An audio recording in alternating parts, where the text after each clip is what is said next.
আদম নবী ডাকতে বলে, বাবা শীষ শোনো, ওরে তুমি যদি জানো আখিরি নবীর শান, আখিরি নবীর মান, ও আমার আব্বা আদম শোনো গো। আরে প্রতিনিয়ত দেখি আখিরি নবীর তাসবিহ জপো তুমি, আখিরি নবী এই, আখিরি নবী এই, আখিরি নবী এই, আখিরি নবী। তুমি কি নবী নয়? তোমার কি কোনো ওয়াজ নাই? আমার ওয়াজ আছে, শোনো। আর ওই নবীর উম্মতের যত পাওয়ার, ওই উম্মতের যত গুণ দিছে আমার আল্লাহ, এই গুণ অন্য নবীদের মধ্যে নাই, এই নিয়ামত অন্য নবীদের মধ্যে নাই। ঈসা আলাইহিস সালাম ডাকে বলে, আব্বা জান কি বলতে চান? কয় শোন রে বাবা শোন, আখির নবী রাহমাতুল আলামিনের ভিতরে যে 5টা গুণ আল্লাহ দান করেছে, অন্য অন্য নবীদের ভিতরে সেই গুণ নাই, আমি আদমের ভিতরেও নাই। তাহলে আপনাদের দাম কত, আপনাদের মান কত, কত বড় মর্যাদা! কার জন্যে? আখিরি নবীর জন্যে। জোরে বলেন মারহাবা। কার জন্যে? কার জন্যে?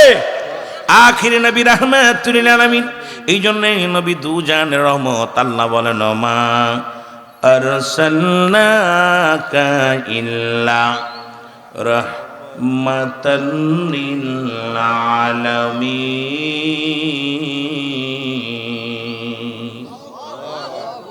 আল্লাহ হলো রব্বুল আলামিন, নবী হলো রাহমাতাল লিল, নবী হলো রাহমাতাল লিল আলামিন। আদম আলাইহিস সালাম বলা পর ঈসা আলাইহিস সালাম বলে, বাবা ওই নবীর ভিতরে যে 5টা গুণ আছে, ওই নবীর উম্মতের ভিতরে যে 5টা গুণ আছে, গুণটা একটু জানতে চাই আমি।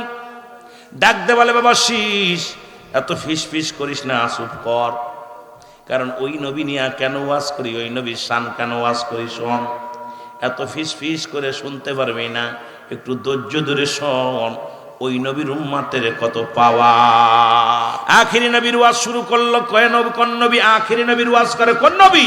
আখিরি নবী রাহমাতুল আলামিনের ওয়াজ শুরু করে দিলেন। বলে, বাবা শীষ তোমার আব্বা জান একটা মাত্র ভুল করলো, একটা মাত্র ভুল হয়ে গেল, আমার আল্লাহ করাইলেন।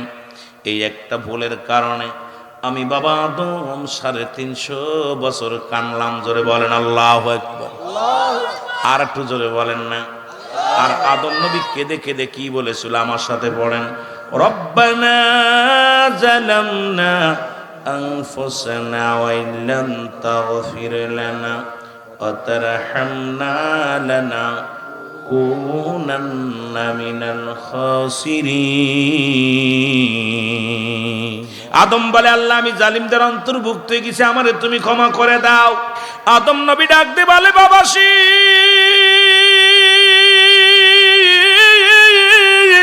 তোমার আব্বা একটা মাত্র ভুল করার কারণে 350 বছর ধরে কাঁদছে। আর আখিরি নবীর উম্মত যদি 1000 অন্যায় করে 1 সেকেন্ডও কান্দা লাগবে না। আখিরি নবীর উম্মত যদি ভুল করে, কোনো অন্যায় করে, ভুল করতে দেরি, মাফ করতে দেরি না, আমার আল্লাহ শুধু বলবে, আল্লাহ আমারে মাফ করে দাও। সঙ্গে সঙ্গে আদম আলাইহিস সালাম বলে, বাবা শীষ তোমার আব্বারে 350 বছর কান্দাইছে, আখির নবীর উম্মতের 1 মিনিটও কান্দাইবে না, শুধু ভুল স্বীকার করে বলবে, আল্লাহ ভুল হয়ে গেছে, আমার রব্বে কারীম মাফ করে দিবে। জোরে বলেন সুবহানাল্লাহ। কানতে কানতে চোখের পানি পড়ে পড়ে আদম আলাইহিস সালামের মুখের গোস্তগুলো খসে খসে পড়েছে। আদম আলাইহিস সালাম এমন কান্না কেঁদেছে, আমার আপনার মতো নয়। আর আল্লামা কুতুবী রাহমাতুল্লাহ বয়ান করে, বান্দা যখন গুনার কথা মানাই মনে করে, জান্নাতের বাগান ধরে যেখান থেকে গুনাহ করবে এইখান থেকেই যদি মাফ চায়, রব্বুল আলামিন বান্দার গুনাহ মাফ করে দেয়। জোরে বলেন সুবহানাল্লাহ। এত বড় নিয়ামত কোন নবীর উম্মত পায় নাই, কোন নবীর উম্মতকে আল্লাহ দেওয়া হয় নাই।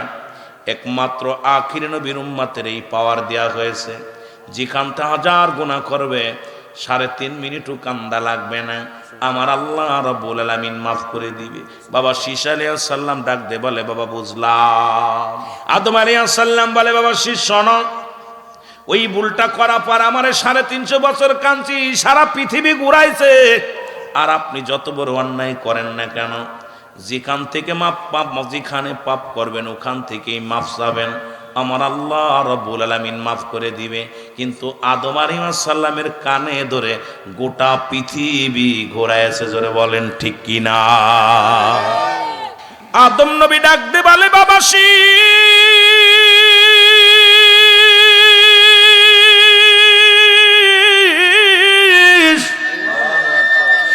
ওই নবী, আমি আদম একটা ভুলের কারণে রে আমাকে জান্নাত থেকে বিতাড়িত করে দিছে।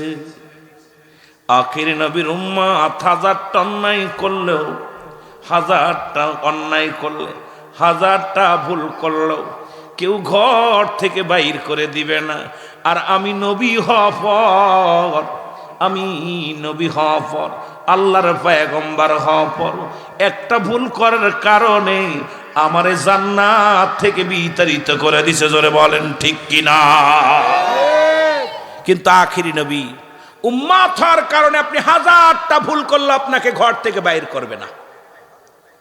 হাজারটা ভুল যদি করে ফেলেন কেউ আপনাকে ঘর থেকে বাইর করবে না। কিন্তু আদম আলাইহিস সালাম একটা মাত্র ভুলের কারণে আল্লাহ রাব্বুল আলামিন মানতে পারে না, সহ্য করতে পারে না। আদম আলাইহিস সালাম কি জান্নাত থেকে বিতাড়িত, জান্নাত থেকে তাড়ায়া দিছে, জোরে বলেন ঠিক কি না? কত দাম আমার ভাইয়েরা, আমার বন্ধুরা, আমার গভীর মনোযোগ যে কথাগুলো বলতেছি দিলের কান্ডা লাগা শোনো গো। বলে বাবা শিশরে, ওই নবীর তৃতীয় নাম্বার গুণ, ওই নবীর উম্মতিরা হাজারটাও যদি ভুল করে, হাজারটাও যদি ভুল করে বউ থেকে আলাদা করবে না। এরে আমি তোর মারে নিয়ে সুখে সংসারে ছিলাম, আমি তোর মারে নিয়ে জান্নাতের মধ্যে সুখে শান্তিতে ছিলাম, একটা ভুলের কারণে তোর মারে ফেলাইলো জিদ্দায়, আমাকে ফেলাইলো ইরাকে, একজনরে ফেলাইলো ইরাকে, আরেকজনরে ফেলাইলো জিদ্দায়। এই পৃথিবীর মধ্যে একটা ভুলের কারণে আর আখির নবীর উম্মত যদি হাজারটা ভুল করে গো, বউ থেকে তাদের আলাদা করা যাবে না। আরে আমরা তো অন্যায়, যদি মুসলমান যদি কষ্ট লাগে গো, সারাদিন আপনি কষ্টের মধ্যে অফিস করেছেন, ব্যবসা করেছেন, বাড়ি এসে বিবির কাছে শুয়া শুয়া মনের দুঃখটা বলতে পারবেন, বিবি রে আজকে অফিসে কষ্ট করেছি, আজকে মাঠেই কষ্ট করেছি, বাজারেই কষ্ট করেছি। আদম নবীর পাশে বউটাও নাই, কার কাছে মনের দুঃখ বলবে? বউরে ফেলাইছে এক দেশে, স্বামীরে ফেলাইছে এক দেশে। আখিরে নবীর উম্মত হওয়ার কারণে আল্লাহ রাব্বুল আলামিন কত দাম আপনারে দিছে, জোরে বলেন না সুবহানাল্লাহ। চিন্তা করছেন একটু? আমরা যাদের বিবি আছে সারাদিন ক্লান্ত, শ্রম দিয়া একটু বাড়িতে যখন যায়, বিবির কাছে যায়, মনের দুঃখ কইলে অনেক ঠান্ডা হয়। মনের দুঃখ বিবির কাছে বলে, বিবি আপনার কাছে বলবে। আদম আলাইহিস সালাম কার কাছে দুঃখের কথা বলবে? সারাদিন কাঁদতেছে, অজার নয়নে কাঁদতেছে, আল্লাহ মাফ কর, রব্বানা জালামনা, এ আল্লাহ আমি জালিমদের অন্তর্ভুক্ত গেছি, আমারে তুমি ক্ষমা করে দাও। আদম নবী সারাদিন কান্দে, আলাইহিস সালাম সারাদিন কান্দে। কেউ কারুর সাক্ষাৎ নাই, কেউ কারুর সঙ্গে সাক্ষাৎ নাই। ও মুসলমান শোনো গো, আদম আলাইহিস সালাম বলে, বাবা শীস, কেন আমি ওই নবীর ওয়াজ করি শোন। ওই নবীর উম্মতের এত পাওয়ার, এত ক্ষমতা, আমি একটা ভুল করার পর তোমার মারে ফেলাইলো এক দেশে, আমারে ফেলাইলো এক দেশে। আর ওই নবীর উম্মতিরা হাজারটা অপরাধ যদি করে গো, ভুল যদি করে, বউ থেকে স্বামীরে জুদা করবে না। জোরে জোরে চিল্লায়া বলা যাবে না মারহাবা। আদম আলাইহিস সালাম বলে, বাবা শীস,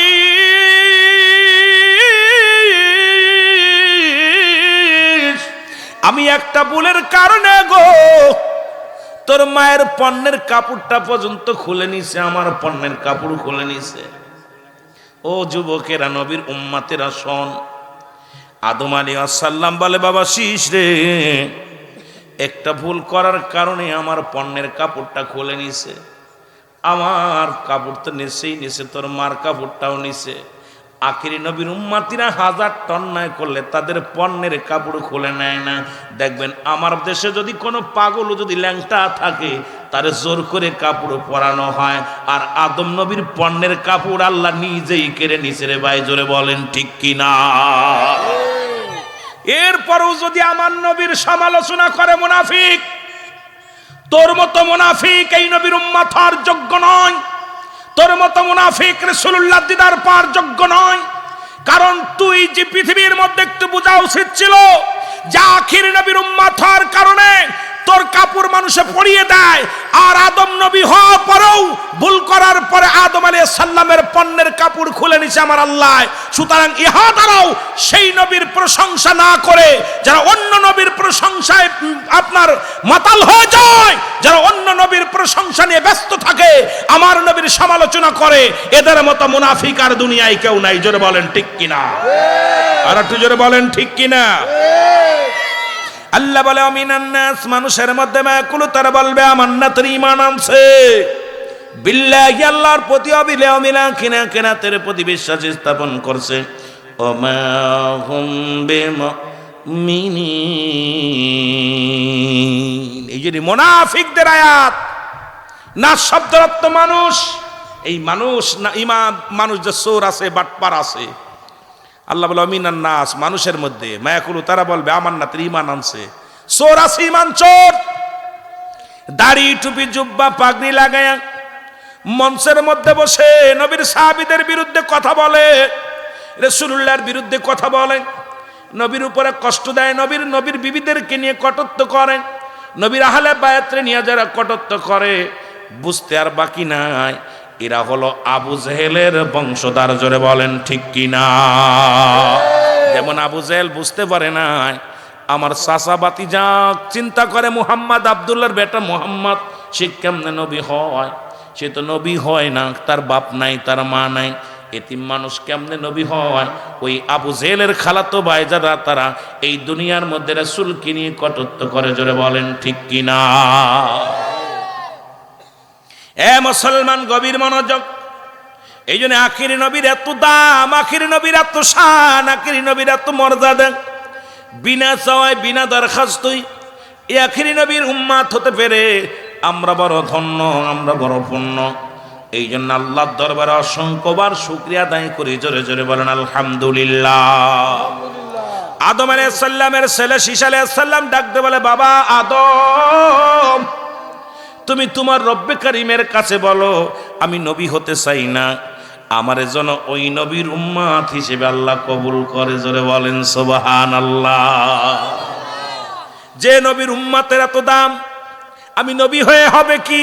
এই নবীর উম্মতের যদি এত দাম হয়, এই নবীর উম্মতের যদি এত মর্যাদা হয়, তাহলে এই দুনিয়ার মধ্যে আমি আপনার কাছে একটা দাবি করব, আপনি রব্বে কারিমের কাছে দোয়া করেন আমার আল্লাহ যেন এই নবীর উম্মত হিসেবে আমারে কবুল করেন।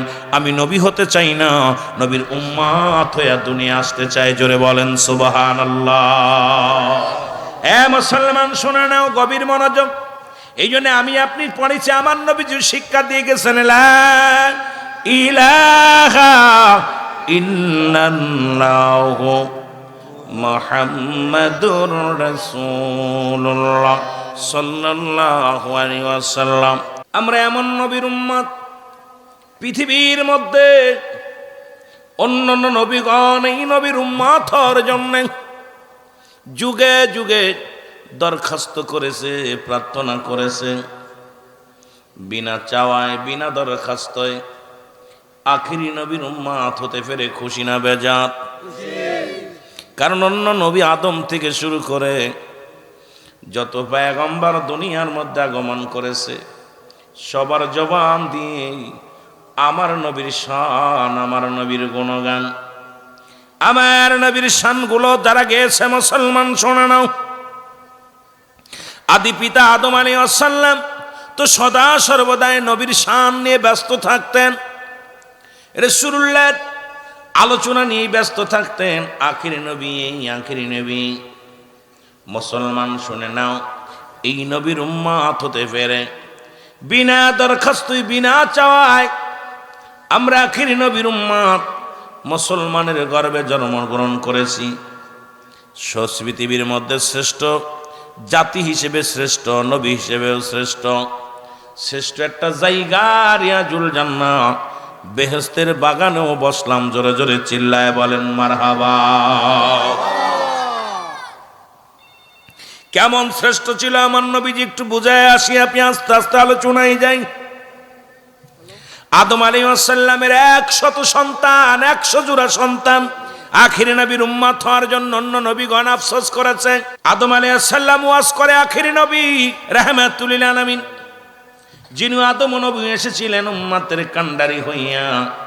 আদম নবী বলে লা ইলাহা ইল্লাল্লাহ, ঈসা রুহুল্লাহ বলে লা ইলাহা ইল্লাল্লাহ, ইব্রাহিম খলিলুল্লাহ বলে লা ইলাহা ইল্লাল্লাহ, মুসা কালিমুল্লাহ বলে লা ইলাহা ইল্লাল্লাহ, আমার আপনার নবীও বলে লা ইলাহা ইল্লাল্লাহ। পার্থক্য হলো মুসলমান শুনে নাও, কারণ আদি পিতা আদম থেকে শুরু করে সব নবীর একই কালেমা। জোরে বলেন ঠিক কি না? আদম থেকে শুরু করে আজকে ইহুদি খ্রিস্টান বৌদ্ধ নাসারা যত জাতি আসলো, কেউ বলতে পারবে না যেটা নতুন কালেমা, কারণ আল্লাহ বলেন লা ইলাহা ইল্লাল্লাহ, নাই কোনো ইলা ইল্লাল্লাহু এক আল্লাহ ছাড়া। আদম নবীকে আমি আদম শফিউল্লাহ, আল্লাহকে পার এক ঠিকানা, একমাত্র ঠিকানা আমি আদম। ইব্রাহিম খলিলুল্লাহ, ইব্রাহিম খলিলুল্লাহ ডাকতে বলে আমি খলিলুল্লাহ। ঈসা বলে আমি রুহুল্লাহ, মুসলমান মুসা বলে মুসলমান কালিমুল্লাহ। আর আমার নবী বলে রাহমাতাল লিল আলামিন, লা ইলাহা ইল্লাল্লাহু মুহাম্মাদুর রাসূলুল্লাহ। জোরে জোরে চিল্লায়া বলা যাবে না সুবহানাল্লাহ? আর এই কালেমা পড়লেন লা ইলাহা, নাই কোনো ইলা ইল্লাল্লাহু এক আল্লাহ ছাড়া, মুহাম্মাদুর রাসূলুল্লাহ সাল্লাল্লাহু আলাইহি ওয়াসাল্লাম। আমার বাবারা আমার, এই কালেমার জন্য অসংখ্য মানুষ জীবন দেয়া গেছেন, এই কালেমার জন্য নবী রক্ত ঝরাইছেন, এই কালেমার জন্য কত সাহাবী জীবন দিয়ে গেল, কত তাবেঈ জীবন দিয়ে গেল। এখনো পর্যন্ত এই কালেমার জন্য মুসলমান যদি লড়াই করতেছে, মুসলমান জীবনের বিনিময় হলো এই কালেমাকে অস্তিত্ব ধরে রাখার দরকার আছে কি না? বেলাল রাদিয়াল্লাহু তাআলা আনহু, এই মুসলমান শোনো, পৃথিবীর মধ্যে এই কালেমা পড়ার কারণে, এই কালেমাটা ধরার জন্যে দুনিয়ার মধ্যে কত লাঞ্ছনা, কত গঞ্জনা, আবার দুনিয়ার মধ্যে এত মর্যাদা, কবরেও মর্যাদা, হাসরেও মর্যাদা অর্জন করলেই। জোরে বলেন ঠিক কিনা? এই বিষয় নিয়ে আমি আলোচনা করব, তার আগে একটু বলে আসি নবীর মান, আমার নবীর শান, আমার নবীর মান। আদম আলাইহিস সালামের 100 জোড়া ছেলে, 100 জোড়া ছেলে মেয়ে, জুড়ায় জুড়ায় সন্তান, একমাত্র বেজোর সন্তান হলো, নাম হলো তার হযরত শীস আলাইহিস সালাম। জোরে জোরে বলেন সুবহানাল্লাহ। নাম কি? শীস আলাইহিস সালাম। আল্লাহর নবী আদম আলাইহিস সালাম আখিরি নবীর ওয়াজ করে সকাল থেকে সন্ধ্যা পর্যন্ত। আমরা ওয়াজ করি, বাতিলেরা কষ্ট পায়, সুন্নিরা শুধু নবী নবী বলে, অন্য দলের কষ্ট হয়। নবীর ভিতরে ফেলো কি? তারা আছে নামাজ রোজা নিয়ে, আর সুন্নিরা আছেন আগে হলো নবীর নিয়া, তারপরে নামাজ রোজা, আগে নবীর প্রেম, তারপরে নামাজ রোজা হজ যাকাত। জোরে বলেন ঠিক কিনা? আমার নবীর নিয়ে ওয়াজ করে কে? আদম নবী ওয়াজ করে।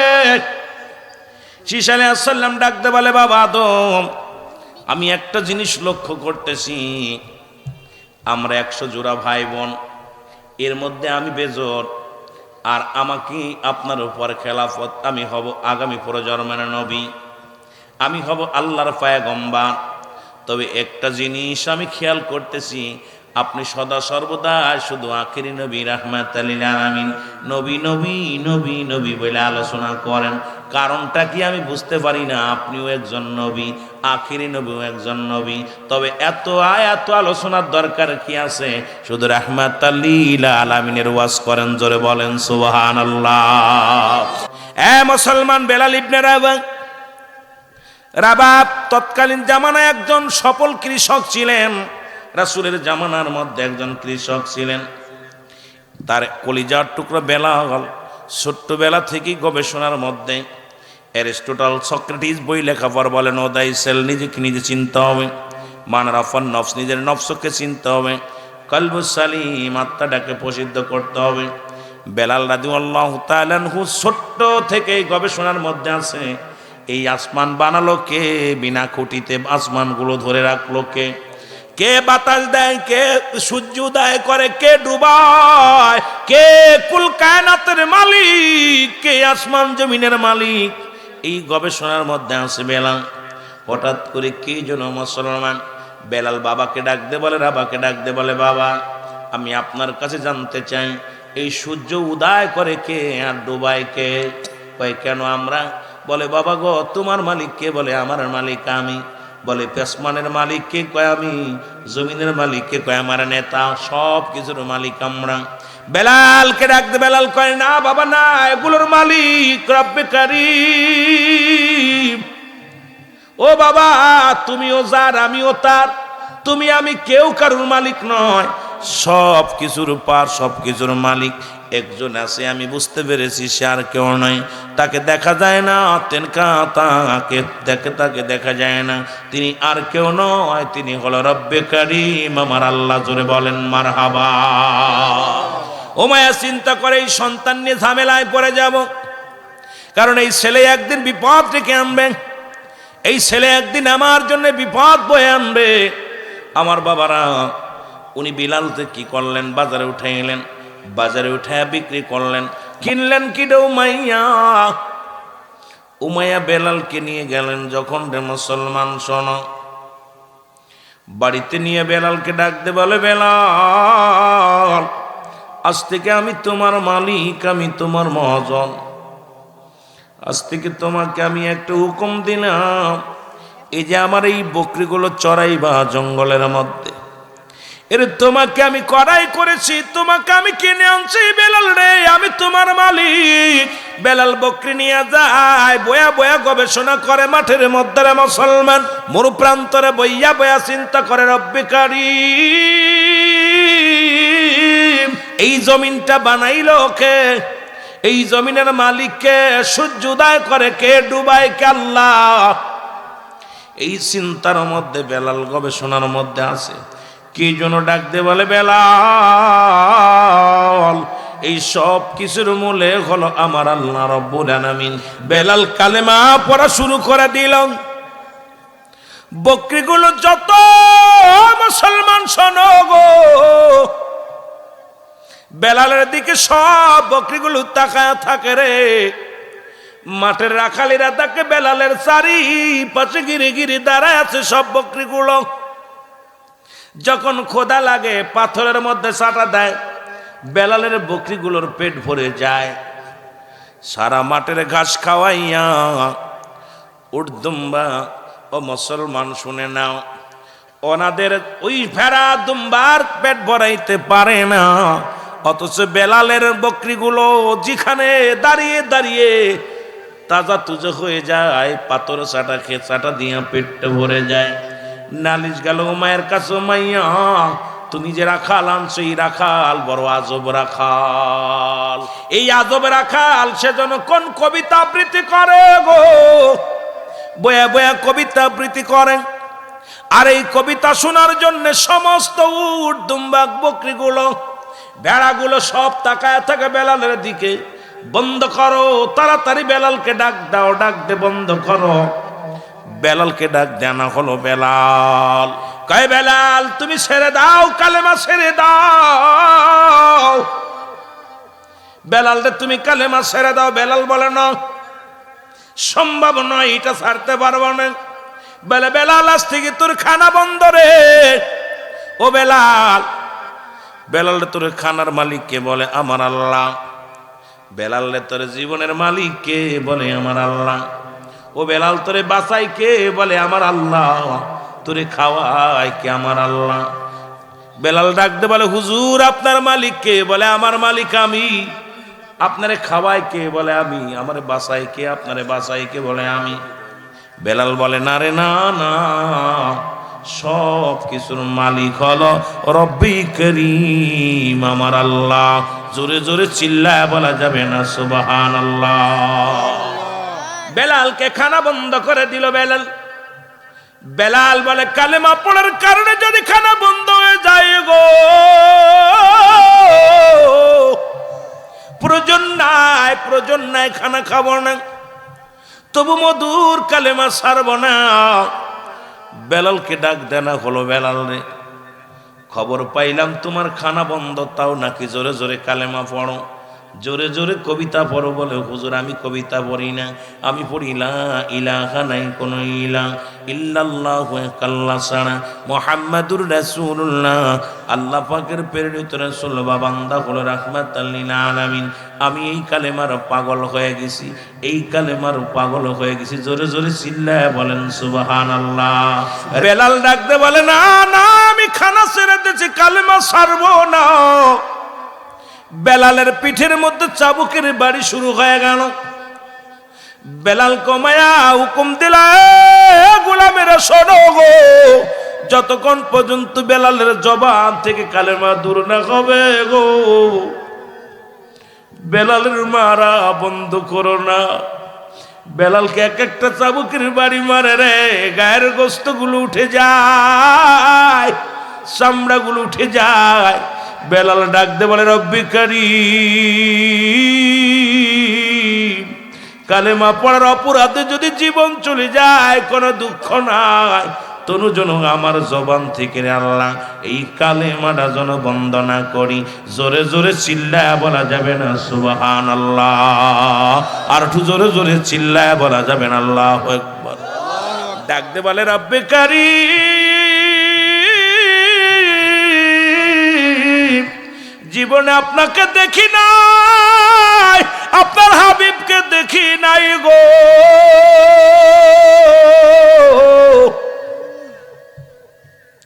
আমি বেলাল না দেখে পাগল হয়ে গেছি। আল্লাহ এই জবান থেকে যেন কালেমা বন্ধ না হয়ে যায়, এই জবান দিয়া যেন আল্লাহ যদি মৃত্যু হয়ে যায় তবুও যেন কালেমাটা বন্ধ না হয়। জোরে জোরে চিল্লায় বলা যাবে না মারহাবা, জোরে জোরে চিল্লায় বলা যাবে না আল্লাহু আকবার। বেলালকে চাবুক দিয়া পিটাইতে লাগলো গো, সোনার বেলাল জমিনের মধ্যে পড়ে আছে, আহাদাত শব্দ করে এত আঘাত বেলালকে মারলো। বেলাল একবারও কালেমা বলে না। ডাক দে বলে উমাইয়া রে, মারতে মারতে যদি দুনিয়া থেকে বিদায় করে দাও, তবু আমি বেলালের জবান থেকে কালেমা বার করা সম্ভব হবে না, কারণ আমার জীবন যতক্ষণ পর্যন্ত দেহের মধ্যে আছে এই জবানের মধ্যে কালেমা চলবে। জোরে বলেন মারহাবা। ও মায়া হুকুম দিলেন, তেজি গুড়ার পিছে বেলালকে বাধা হলো, পুরো মরু প্রান্তরে বেলালকে টানা হলো গো।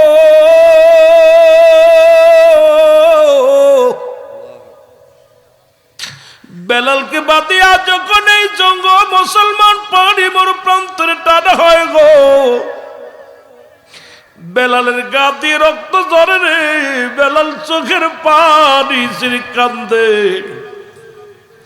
আহাত বলে কান্দের বেলাল। আমার ভাইরা, আমার বন্ধুরা, আমার বেলাল চোখের পানি ছেড়ে কান্দে। বেলালের গাতে রক্ত ঝরে গো, বেলালের কান্না দেখে মুসলমান ও যুবক বাবারা শোন, ওরা যুবকেরা, বেলালের কান্না দেখে আসমান জমিন যেন বাড়ি হয়ে যায়। বেলাল কুমার লোকেরা মেরে শান্তি পায়। বেলাল বলে উমায়ের দালালের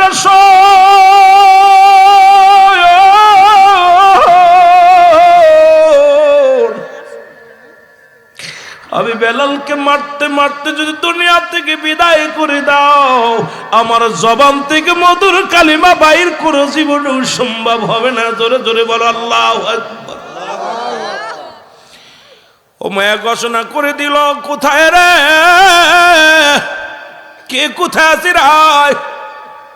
বেলালের হাতে পায়ে রশি দিয়ে বান্ধা হলো, বেলালের রশি দিয়ে বাঁধিয়া বড় প্রান্তরে ফেলে রাখা হলো। বেলালের জিব্বার মধ্যে প্যারাক লাগাইয়া বেলালের হাত পায়ে রশি দিয়া বেঁধে জঙ্গ মুসলমান পানির মধ্যে মরুপ্রান্তরে ফেলে বেলালের বুকের উপরে একখানা পাথর দিয়ে রাখা হলো। বেলাল পাথরখানা চাপা লইয়া জমিনের মধ্যে পরে কান্দে, হাত বলে চিৎকার মারে। আমার যুবক বাবারা, এইরকম যদি ঈমান আনা লাগতো, বেলালের মতো যদি ঈমান আনা লাগতো, আমার মন বলে এই মহল্লার মধ্যে, এই জেলার মধ্যে 2-4টা লোক পা বড় দুরস্কার হয়ে যেত রে মুসলমান। এত যন্ত্রণা, এত লাঞ্ছনার পরও বেলালের জবান থেকে কালেমা সরাতে পারে নাই। জোরে জোরে চিল্লায় বলা যাবে না আল্লাহু আকবার। বেলালেরকে হুকুম দেয়া হলো, যতক্ষণ পর্যন্ত বেলালের মৃত্যুবরণ না হয়, বেলাল যতক্ষণ পর্যন্ত মারা না যায়, বুকের উপরে পাথরখানা সরানো হবে না। বুকের উপর থেকে পাথরটা সরানো নিষিদ্ধ। হাত পায়ের রশি ছাড়া যাবে না, তার হাতের রশি খোলা যাবে না, পায়ের রশি খোলা যাবে না।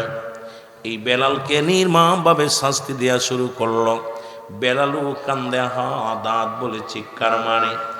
এই খবর শুনতে পাইলেন তৎকালীন জামানার মধ্যে মুসলমান শোনো, রাসূলুল্লাহর প্রিয় সাহাবী হযরত আবু বকর সিদ্দিক রাদিয়াল্লাহু তাআলা আনহু, উনি খবর শুনতে পাইলেন এই মরু প্রান্তরে একজন আশিকে রাসূল জীবনে কোনোদিন নবীরে দেখে নাই, জীবনে চামড়ার চোখ দিয়া রাসূলুল্লাহকে জীবনে কোনোদিন চোখই দেখে নাই।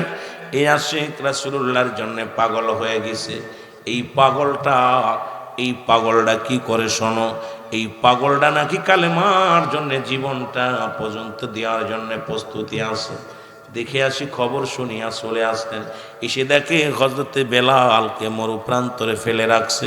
হাত পায়ের মধ্যে রশি বাঁধা, হাতের মধ্যে রশি বাঁধা, পায়ের মধ্যে রশি দিয়ে বাঁধা, জিহ্বার মধ্যে প্যারাক লাগানো, লোহা লাগানো, বুকের উপরে পাথর লাগানো, পাথর রয়েছে।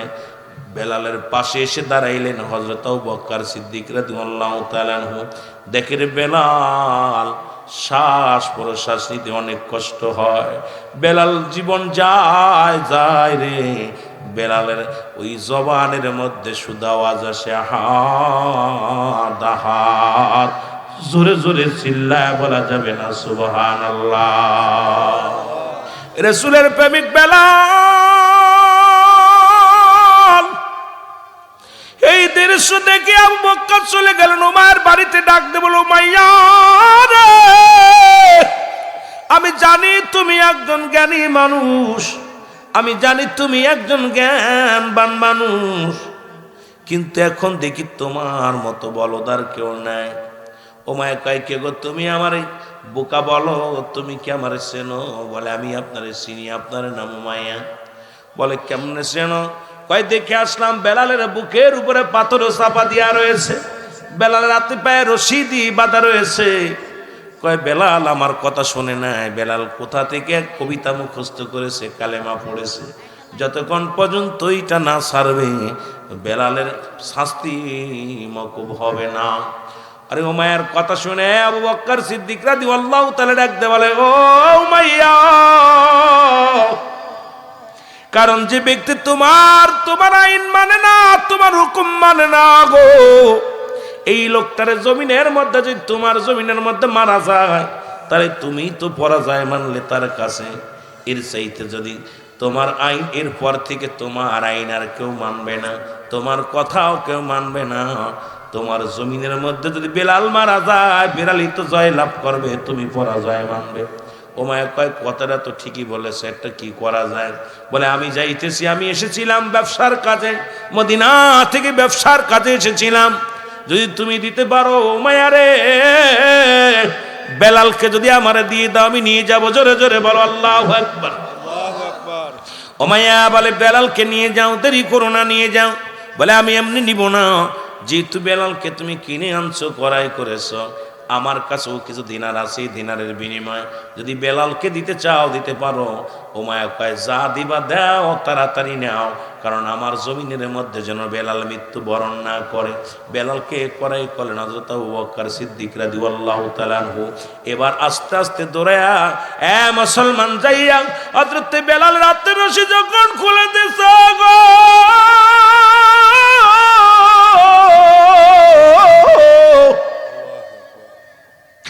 ওই সোনার বেলালের বুকের উপর থেকে পাথরটা যখন সরা দিছে, বেলালের জবান দিয়া বাইরে গেছিল লা ইলাহা ইল্লাল্লাহু মুহাম্মাদুর রাসূলুল্লাহ। হযরত আবু বকর সিদ্দিক রাদিয়াল্লাহু তাআলা আনহু গো, বেলাল রাতে পায়ের রশিটার খুলিয়া বুকের মধ্যে টান দিয়া নিছে গো। টানতে বলে বেলাল রে বেলাল আয় আয়, তুই যার জন্য পাগল রে বেলাল, তুই যার জন্য পাগল আমি নিয়ে যাব সেই রহমতের নবী রাহমাতান লিল আলামিনের কদমের মধ্যে। বেলাল বলে কে গো তুমি? বলে আমি রাসূলের সাহাবী হযরত আবু বকর সিদ্দিক। আরে আমি নবীর কত দেখলাম, প্রাণ ভরে দেখলাম। হযরত বেলাল বলে আবু বকর রে, আমি নবীরে দেখি নাই রে, আমি মাওলা দেখি নাই, আবার নবীরে দেখি নাই। আমি না দেখিয়া আমি বেলাল পাগল হয়ে গেছি রে আবু বকর, ওই নবীর কদমে লয়া চলো আমারে। হযরত আবু বকর সিদ্দিক রাদিয়াল্লাহু তাআলা রাসূলুল্লাহর কদমে নিয়ে আসলেন। হযরত বেলাল রাদিয়াল্লাহু তাআলাকে নিয়ে আসলেন রাসূলুল্লাহর কদমের মধ্যে। আনা পর নবী ডাক দে বলেন, নবীকে ডাক দে বলে ইয়া রাসূলুল্লাহ ইয়া হাবিবাল্লাহ, আপনার আশিক আপনার বেলালকে আমি আপনার কদমের মধ্যে আনছি। নবী গো কালেমা পড়ার কারণে, নবী গো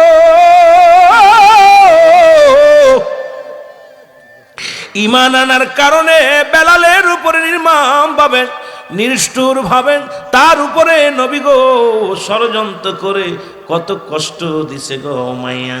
নবী গো আপনার কদমের মধ্যে আনছি। নবী গো নবীর কদম পায়া বেলাল নবীজির কদমের মধ্যে পড়ে গেলেন। বেলালের হাত নবীজি বুকের সঙ্গে টান দিয়া না কয় বেলাল রে আয়, ও বেলাল বেলাল আয় আয়, আমি নবীর কদমের মধ্যে তোরে জায়গা করে দিলাম। বেলাল কালেমা পড়ে নিলেন, ঈমান আনলেন, কালেমা পড়লেন, মুসলমান হয়ে গেলেন। নবী দেখে রে বেলালের গায়ের মধ্যে কত বিক্ষত দাগ, কত চাবুকের আঘাত, কত নির্যাতন, কত নির্মম ভাবে কষ্ট দিছে বেলাল। বেলালের দেহের মধ্যে কত বিক্ষতর দাগ। আমার নবী হাত বুলায় দিলেন। হাত বুলানোর পর নবী কয় বেলাল রে তুই থাক, যতদিন মন চায় আমার কদমে তোরে জায়গা করে দিলাম। বেলাল রাদিয়াল্লাহু তাআলা আনহু নবীর কদম পাইয়া, নবীজির হাতের ছোঁয়া পাইয়া বেলাল পরিপূর্ণ সুস্থ হয়ে গেছে। জোরে জোরে চিল্লায়া বলা যাবে না সুবহানাল্লাহ। এর নবীর নামে হইয়া যাও কুরবান, বিশ্বের মুসলমান, নবীর নামে হইয়া যাও কুরবান, তোমরা নবীর নামে হইয়া যাও কুরবান, বিশ্বের মুসলমান, নবীর নামে হইয়া যাও কুরবান। আওয়ালে আখেরে নবী, জাহিরে বাতেনে নবী গো, ওরে নবী লাগবে বিপদের বেলায়, হায় হায় নবী লাগবে হাসরের ময়দান, বিশ্বের মুসলমান, নবীর নামে হইয়া যাও কুরবান, তোমরা নবীর প্রেমে দিয়া দাও মরজান, বিশ্বের মুসলমান, নবীর নামে হইয়া যাও কুরবান। আমার নবী রাজি হইলে পারে, আমার আল্লাহ খুশি তারও পরে আমার নবী রাজি হইলে পারে আমার মৌলা রাজি তারও পরে গো কঠিন দিনে থাকবে না তার ভয় হায় হায় কঠিন দিনে থাকবে না তার ভয় বিশ্বের মুসলমান নবীর নামে হইয়া দাও কুরবান তোমরা নবীর প্রেমে দিয়া দাও মোর জান বিশ্বের মুসলমান নবীর প্রেমে হইয়া যাও কুরবান।